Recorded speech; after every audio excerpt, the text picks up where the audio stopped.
ஆனி அமாவாசையையொட்டி ராமேஸ்வரம் அக்னி தீர்த்த கடற்கரையில் குவிந்த ஏராளமான பக்தர்கள் அக்னி தீர்த்த கடற்கரையில் புனித நீராடி மறைந்த முன்னோர்களுக்கு தர்ப்பணம் கொடுத்தனர். இது தொடர்பான கூடுதல் விவரங்களோடு இணைகிறார் எமது செய்தியாளர் பிரபுராவ். வணக்கம் பிரபுராவ், உங்களிடம் இருக்கும் தகவல்களை சொல்லுங்க.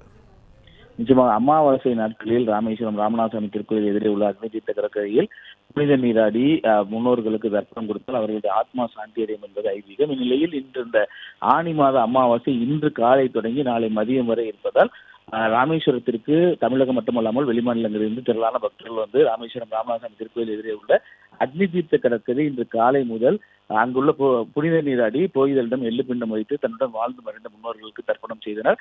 அதன் பின்னர் ராமேஸ்வரம் ராமநாதசாமி திருக்கோயில் வளாகத்தில் உள்ள புண்ணிய தீர்த்த கிணறுகளிலும் நீண்ட நேரம், அதாவது நீண்ட வரிசையில் பல மணி நேரம் காத்திருந்து புனித நீராடினர். அதன் பின்னர் ராமேஸ்வரம் ராமநாதசாமி திருக்கோயிலும் சாமி தரிசனம் செய்துவிட்டு ராமேஸ்வரத்தில் உள்ள சுற்றுலா தலங்களுக்கு சென்று வருகின்றனர். இன்றும் நாளையும் அதிகமான கூட்டம் வரும் என்பதால் மாவட்ட காவல்துறை சார்பில் ஒரு விரிவான பாதுகாப்பு ஏற்பாடு செய்யப்பட்டுள்ளது. அது மட்டுமில்லாமல் ராமேஸ்வரம் ராமநாதசாமி திருக்கோயிலுக்கு வரக்கூடிய பக்தர்களை முழுமையான சோதனை செய்து நீண்ட வரிசையில் காத்திருந்து பக்தர்கள் சாமி தரிசனம் செய்து வருகின்றனர்.